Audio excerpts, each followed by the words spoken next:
جی، کہیں اور جانا ہے، قسط نمبر 5۔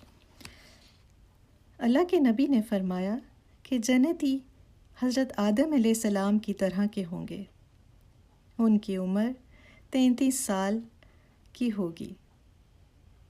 ان کے جسم پر کوئی بال نہ ہوں گے اور ان کی آنکھیں بہت خوبصورت ہوں گی۔ اس دنیا میں جو ہمیں جسم کے بال ناپسندیدہ لگتے ہیں اور مردوں کو منہ پر داڑھی بھی رکھنا آسان نہیں لگتا، تو یاد رکھیں وہاں کا جسم اور اس کی خصوصیات کسی اور طرح کی ہوں گی۔ انسان کا وجود پاک، صاف اور چمکتا ہوگا۔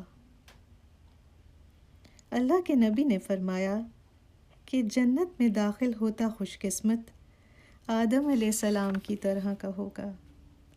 اس کا قد 90 فٹ تقریباً 30 میٹر کا ہوگا۔ اس دنیا میں اس کو سوچنا بھی ہمارے لیے، ہماری اس عقل و شعور کے لیے بہت مشکل ہے، لیکن اس کا سوچنا خوشی کا باعث ہے۔ تو جنت میں ہم اور ہمارے پیارے اور تمام جنتی ایک ہی قد کے ہوں گے، اور ہم سب عمر میں بھی ایک ہی جتنے ہوں گے، جو کہ 33 برس کی ہوگی۔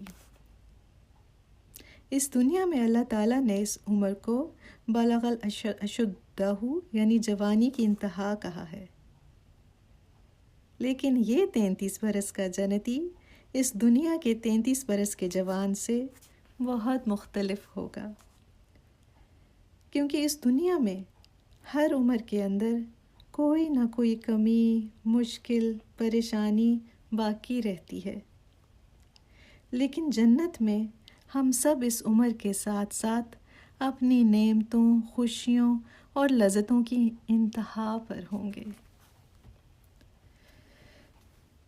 تو ہم جنت میں داخل ہو رہے ہیں حضرت آدم علیہ السلام کے جتنے قد کے ساتھ، یوسف علیہ السلام جیسی خوبصورتی لیے، حضرت عیسیٰ علیہ السلام جتنی عمر لیے، اور نبی پاک کا ساتھ ہونے کی خوشی کے ساتھ۔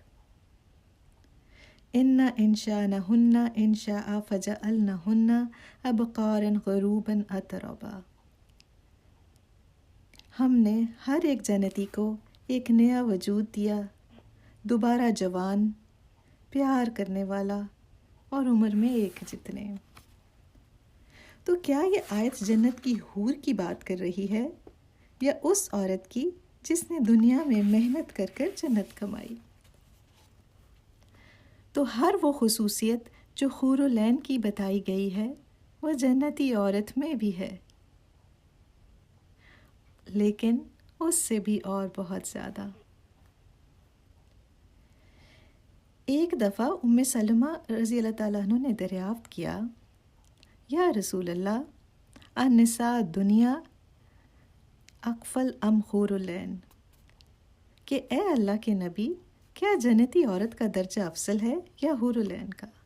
اللہ کے نبی نے فرمایا، جنتی عورت حور العین سے درجے میں افضل ہے، بالکل ایسے ہی جیسے لباس میں باہر کا کپڑا اندر کے کپڑے سے بہتر ہوتا ہے، اور باہر کا کپڑا سجایا گیا ہوتا ہے اور زیادہ خوبصورت ہوتا ہے۔ ام سلمہ نے فرمایا، اے اللہ کے نبی، یہ فرق کس بنیاد پر ہے؟ اللہ کے نبی نے فرمایا، ان کی نمازوں، ان کے روزوں اور ان کی عبادات کے عوض جو انہوں نے دنیا میں کی تھیں۔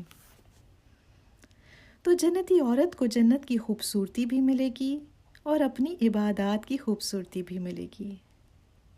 تو اس دنیا میں صبر سے صراط مستقیم پر چلنے سے جو خوبصورتی ان کو عطا کی جائے گی، وہ ان کی جنت کی خوبصورتی کے ساتھ شامل ہو جائے گی۔ ابن عباس رضی اللہ تعالیٰ عنہ نے فرمایا کہ اگر ایک جنتی عورت اپنی کلائی آسمانوں اور زمین کے درمیان کھول دے تو یہ پوری کائنات اس کی خوبصورتی سے روشن ہو جائے، اور اگر وہ اپنے دوپٹے کے کونے کو بھی کھول دے تو یوں معلوم ہوگا کہ اس نے سورج کی روشنی بھی چرا لی ہے۔ اور اگر وہ اپنا چہرہ کھول دے تو اس کا چہرہ آسمان و زمین اور اس کے بیچ کی ہر چیز کو روشن کر دے۔ تو جنت کے باسی چاہے مرد ہو یا عورت ہو اتنے خوبصورت ہوں گے کہ یہ دنیا اس کی خوبصورتی دیکھنے کی طاقت ہی نہیں رکھتی، اور ایسی خوبصورتی کبھی بھی اس کرۂ ارض پر نہ کسی نے دیکھی ہے اور نہ کبھی سوچی ہے۔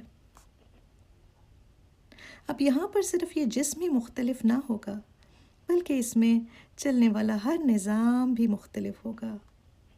وہاں ہمارے جسم کا نظام کیسے کام کرے گا، دیکھتے ہیں اس سفر کے اگلے حصے میں۔